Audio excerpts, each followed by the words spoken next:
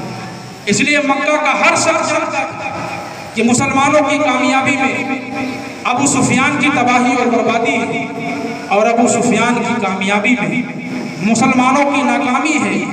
آج سب سے پہلا مقتول ابو سفیان ہوگا، لیکن دنیا یہ دیکھ کر دنگ رہ گئی کہ پیارے نبی نے ابو سفیان کو معافی نہیں فرمایا، بلکہ ان کے گھر کو لوگوں کے لیے پناہ گاہ بنا۔ بہت خوب، سبحان اللہ صاحب۔ نبی پاک نے اخلاق حسنہ کے اوج ثریا پر کھڑے ہو یہ بتایا کہ اسلام کا مقصد انتقام لینا نہیں ہوتا ہے، اسلام کا مقصد خون بہانا نہیں ہوتا ہے، اسلام کا مقصد ان لوگوں کا تعلق رب سے جوڑنا ہوتا ہے، امن و امان کو قائم کرنا ہوتا ہے۔ میرے نبی نے تو حسب و نسب کے بتوں کو پاش پاش کر دیا تھا، خاندانی اور نسلی شرافتوں کے معیار کو توڑ دیا تھا۔ یہی وجہ ہے کہ دشمن دوست ہو گئے تھے اور خون کے پیاسے جانثار ہو گئے تھے۔ جو عمرو بن عاص کفار کی طرف سے سفیر بن کر مسلمانوں کو حبشہ سے نکلوانے گئے تھے، وہ چند ہی سال کے بعد اسلام لاتے ہیں اور غسان کے بادشاہ کے پاس سفیر اسلام بن کر کے جاتے ہیں اور ہزاروں لوگوں کی ایمان لانے کی خوشخبری۔ جو سہیل بن عمرو صلح حدیبیہ کے موقع پر نبی پاک کے نام کے ساتھ رسول اللہ لکھنے پر مدرس وہ ایمان لاتے ہیں اور کعبۃ اللہ میں کھڑے ہو کر اسلام کی حقانیت کی گواہی دیتے ہیں۔ جو عمر فاروق قتل رسول کے نکلا تھا، حق و باطل کے درمیان خط امتیاز کھینچنے والے حضرت عمر فاروق اعظم بنتے ہیں۔ حد یہ ہے کہ جس وحشیہ نے آپ کے محبوب چچا کا کلیجہ چبایا تھا، جب وہ ایمان لاتی ہے تو یہ کہتے ہوئی سنی گئی کہ نبی پاک کے خیمے سے زیادہ محبوب خیمہ دنیا میں ہمیں کوئی نظر نہیں آتا۔ یہ تھا میرے نبی کا خلاق و خطاب جو اللہ رب العزت نے اسلامی نظام کو برپا کرنے کے لیے آپ کو عطا فرمایا تھا۔ آج آپ دنیا کا مشاہدہ کریں تو آپ دیکھیں گے کہ آج لوگ اقتدار حاصل کرنے کے لیے، آج لوگ پاور حاصل کرنے کے لیے، آج لوگ کرسی حاصل کرنے کے لیے جھوٹ کا سہارا لیتے ہیں، مکر و فریب کا سہارا لیتے ہیں، قتل و غارت گری کا سہارا لیتے ہیں، کیونکہ لوگوں کا ماننا ہے جب تک ان چیزوں کو آپ اپناؤ گے نہیں تمہیں اقتدار نہیں مل سکتی ہے، تمہیں پاور نہیں مل سکتا ہے۔ مگر میرا نبی جو قانون رحمت لے کے آیا تھا، میرا نبی جو نظریہ رحمت لے کر کے آیا تھا، نبی کے نظریہ رحمت نے اعلان فرمایا، آئے لوگوں دشمنوں کو مارنے کی ضرورت نہیں ہے، آئے لوگوں کمزوروں کو ستانے کی ضرورت نہیں ہے، آئے لوگوں کسی کو حیران و پریشان کرنے کی ضرورت نہیں ہے۔ یہ وہی مکہ کے لوگ تھے جن سے بڑھ کر مسلمانوں کا کوئی دشمن نہیں تھا۔ دنیا کا ہر قانون یہ کہتا تھا کہ اس لائق تھے کہ ان کی گردن مار دی جائے۔ جب دنیا کے قانون نے اپنا فیصلہ سنا دیا تو میرے نبی کا پیار کھڑا ہوا، نبی پاک کی موسلا دھار بارش سے شبنم کھڑی ہوئی اور نبی پاک نے اعلان فرمایا کہ آج کے دن میں سب کو معاف کر رہا ہوں۔ نبیوں میں رحمت لقب پانے والا، مراد غریبوں کی پر لانے والا اتر کر ہیرا سے سوئے قوم آیا اور ایک نسخہ کیمیا ساتھ لایا۔ بہت خوب، سبحان اللہ۔ سچی بات یہ ہے مسلمان، آخری بات کہ نبی پاک صلی اللہ علیہ وسلم دنیا کے واحد اور حقیقی قائد انقلاب ہے، اور وقت ہوتا تو میں تسیہ کرتا پیارے نبی برائیوں کے خاتمے کے لیے آئے، اسلام و فروغ اسلام کے لیے میرے نبی کو کن کن راہوں سے گزرنا پڑا، صحابہ کرام کو کن کن راہوں سے گزرنا پڑا۔ یہ شہادت گہر الفت میں قدم رکھنا ہے، لوگ آسان سمجھتے ہیں مسلمان ہوا۔ آج ہمارا آپ کا حال کیا ہے؟ نہ ہی ہمارے کردار و عمل سے اسلام جھلک رہا ہے، نہ ہی ہمارے قول و فعل سے اسلام جھلک رہا ہے، اور نہ ہی زندگی کسی شعبے سے اسلام جھلک رہا ہے۔ بے شک۔ جبکہ پیارے نبی سے عشق اور تعلق کا نتیجہ تو یہ ہونا چاہیے تھا کہ دنیا دور سے دیکھ کر جان جاتی کہ یہ مصطفیٰ کا دیوانہ جا رہا ہے، یہ مصطفیٰ کا مستانہ جا رہا ہے۔ آپ جانتے ہیں جب مکہ شریف فتح ہو گئے سارے صحابہ خوش ہیں، تو لوگ داخل اسلام پیارے نبی کی آنکھوں سے آنسو جھلک رہے۔ ایک صحابی نے آگے بڑھ کے عرض کیا، اے نباز فطرت، ارشاد فرمائیے یہ تو خوشی کا دن ہے، یہ تو مسکرانے کا دن ہے، اتنی بڑی فتح نصیب ہوئی ہے، میرے آقا آپ کی آنکھوں میں آنسو کیسے؟ تو جانتے ہیں پیارے مصطفیٰ نے کیا جواب دیا؟ اے صحابی، تو حال پر نظر رکھتا ہے، نبی غیبدہ ہوتا ہے، استقبال پر نظر رکھتا ہے۔ جہاں سے انسان کے سوچنے اور سمجھنے کے سوتے خشک ہو جاتے ہیں، وہیں سے نبوت کی فرزانگی کا پہلا زینہ شروع ہوا کرتا ہے۔ آج جس طریقے سے لوگ داخل اسلام ہو رہے ہیں، کل کا دور بھی میں نگاہ نبوت سے دیکھ رہا ہوں، ایسے ہی لوگ اسلام کے خیمے سے نکلتے رہے ہیں۔ مسلمانوں، آج ہے وہ دن جس دن کے بارے میں نبی پاک نے کل فرمایا تھا۔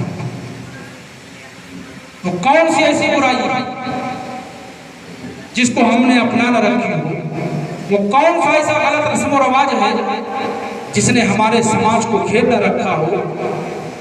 اللہ کے حقوق کی ادائیگی ہم نہیں کرتے، لوگوں کے حقوق کا خیال ہم نہیں کرتے، جھوٹ ہم بولتے ہیں، اپنے بھائیوں کی غیبت ہم کرتے ہیں، اخلاق ہم میں نہیں ہے، اپنے بھائیوں کے لیے جذبہ اظہار ہم میں نہیں ہے، سود کا کاروبار ہم کرتے ہیں، رشوت کا لین دین ہم کرتے ہیں۔ آج ہر طریقے کی برائیوں نے ہم کو اور آپ کو گھیر رکھا ہے۔ مسلمانوں، یہ بہت ہی مبارک و مسعود رات ہے۔ آپ دل پر ہاتھ رکھ کر سوچیں، اگر آپ کے سینوں میں دل کی جگہ پتھر نہیں ہے تو ذرا آپ سوچو ان برائیوں کے ساتھ کس طریقے سے آپ اللہ کے حضور حاضر ہوں گے، کس طریقے سے آپ اپنے نام اعمال کا حساب دیں گے۔ آج لے ان کی پناہ، آج مدد مانگنے سے کل نہ مانیں گے قیامت میں اگر مدد مانیں گے۔ کس طریقے سے سامنا کریں گے؟ آج ہم اور آپ روتے ہیں، آج ہماری بدعملیوں کے نتیجے میں آج ہمارا اور آپ کا کیا حال ہے دنیا میں؟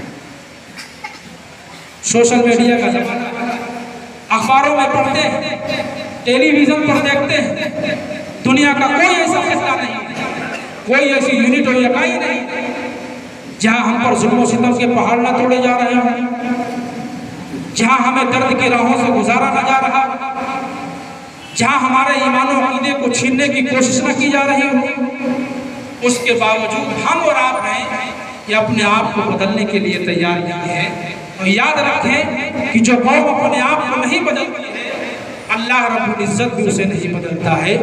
مسلمانوں، تمہاری ہائی کورٹ تمہاری سپریم کورٹ تمہاری مرضی، رب کہتا ہے میری بارگاہ میں اکیلے تو جانے گا میں جانوں گا، تو کہے گا مولا میں گنہگار ہوں، میں جواب دوں گا میں ستار ہوں، تو کہے گا مولا میں خطا کار ہوں، میں جواب دوں گا میں غفار ہوں۔ اشک ندامت تو لے گیا، قطرے ندامت تو لے گیا، غلطیوں پہ رونے کی عادت تو لے گیا۔ سنو، نبی پاک صلی اللہ علیہ وسلم نے ارشاد فرمایا کہ جب جہنم کو 70,000 زنجیروں میں جکڑ کر لایا جائے گا تو جہنم اتنی تیزی کے ساتھ چنگاڑ رہا ہوگا کہ لوگ حواس باختہ ہو جائیں گے، بھاگتے جائیں گے، جہنم ان کا پیچھا کرتا جائے گا۔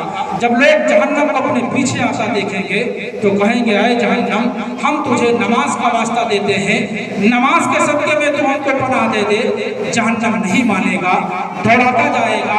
لوگ کہیں گے اے جہنم، ہم تجھے روزے کا واسطہ دیتے ہیں، روزے کے صدقے میں تو ہم کو پناہ دے دے۔ جہنم نہیں مانے گا، دوڑاتا جائے گا۔ لوگ کہیں گے اے جہنم، ہم تجھے اعمال صالحہ کا واسطہ دیتے ہیں، اعمال صالحہ کے صدقے تو ہم کو پناہ دے دے۔ جہنم نہیں مانے گا، دوڑاتا جائے گا۔ اتنے میں جناب جبریل امین عرض کریں گے یا رسول اللہ گنہگار دہائی دے رہے ہیں نماز کی، جہنم نہیں مان رہا ہے۔ گنہگار دہائی دے رہے ہیں نماز کی، جہنم نہیں مان رہا ہے۔ گنہگار دہائی دے رہے ہیں حج کی، جہنم نہیں مان رہا ہے۔ گنہگار دہائی دے رہے ہیں اعمال صالحہ کی، جہنم نہیں مان رہا ہے۔ اے نبی یہ لیجئے، ایک کٹورا دیں گے جناب جبریل امی، عرض کریں گے یا رسول اللہ اس کو جہنم کی طرف چھڑک دیجئے۔ میرے آقا چھڑکتے جائیں گے، جہنم کے شعلے بجھتے جائیں گے۔ جب جہنم کی آگ بجھ جائے گی، میرے آقا نے فرمایا، میں نے جناب جبریل سے پوچھا، اے جناب جبریل لوگوں نے نماز کا واسطہ دیا، جہنم نہیں مانا۔ لوگوں نے روزے کا واسطہ دیا، جہنم نہیں مانا۔ لوگوں نے حج کا واسطہ دیا، جہنم نہیں مانا۔ لوگوں نے اعمال صالحہ کا واسطہ دیا، جہنم نہیں مانا۔ اس پانی میں کون سی خوبی تھی کہ چند چھینٹے پھینکنے کے بعد جہنم کی آگ ٹھنڈی ہو گئی؟ عرض کریں گے یا رسول اللہ یہ پانی نہیں ہے، یہ آپ کی امت کا اس کے ندامت ہے۔ امتیوں کو جب اپنی غلطیوں پر احساس ہوا ہے اور رو کر جو معافی مانگی ہے، یا رسول اللہ ان آنسوؤں کی طاقت ہے کہ جہنم کی آگ بجھتی ہوئی نظر آ رہی ہے، جہنم کی آگ سرد کرتی ہوئی نظر آ رہی ہے۔ مسلمانوں اپنی بدعمالیوں سے توبہ کر لو، مسجدوں کی زینت بن جاؤ۔ دیکھیے ربیع الاول شریف کا دن صرف جھنڈا لگانے کا دن نہیں، صرف چراغاں کرنے کا دن نہیں ہے، صرف جلوس نکالنے کا دن نہیں ہے، بلکہ یہ دن تجدید عہد ہے۔ آپ عہد کریں کہ انشاءاللہ ہم اللہ کے حقوق کی پابندی کریں، بولیے لوگوں کے حقوق کا خیال رکھیں گے، جھوٹ سے بچیں گے، اپنے بھائی کی غیبت سے بچیں گے، ہر وہ برے کام سے بچیں گے جس کو اللہ اس کے رسول نے بچنے کا حکم دیا ہے، اور ہر وہ کام کریں گے جس کو اللہ اس کے رسول نے کرنے کا حکم دیا ہے۔ اگر آپ اپنی کھوئی ہوئی شان و شوکت کو حاصل کرنا چاہتے ہیں، اپنے مقام و منصب کو بحال کرنا چاہتے ہیں، دنیا اور آخرت کی کامیابی چاہتے ہیں، تو اسلامی سانچوں میں اپنی زندگی کو ڈھال لیں۔ یقین جانیے کہ دنیا کی کوئی طاقت آپ کو کامیابی سے نہیں روک سکتی ہے، نہ پہاڑ آپ کا راستہ روک سکتے ہیں، نہ سمندر کی لہریں آپ کا راستہ روک سکتی ہیں، کیونکہ مسلمان جب مسلمان بن کر چلتا ہے تو سمندر کی لہریں بھی ان کا استقبال کرتی ہیں۔ جب مسلمان بن کر چلتا ہے تو پہاڑ بھی ان کا استقبال کرتے ہیں۔ منزل سے آگے بڑھ کر منزل تلاش کر، مل جائے تجھ کو دریا تو سمندر تلاش کر، ہر شیشہ ٹوٹ جاتا ہے پتھر کی چوٹ سے، پتھر ہی ٹوٹ جائے وہ شیشہ تلاش کر۔ سجدوں سے تیرے کیا ہوا، صدیاں گزر گئی، دنیا تیری بدلتے وہ سجدہ تلاش کر۔ وآخر دعوانا ان الحمدللہ رب العالمین۔ السلام علیکم۔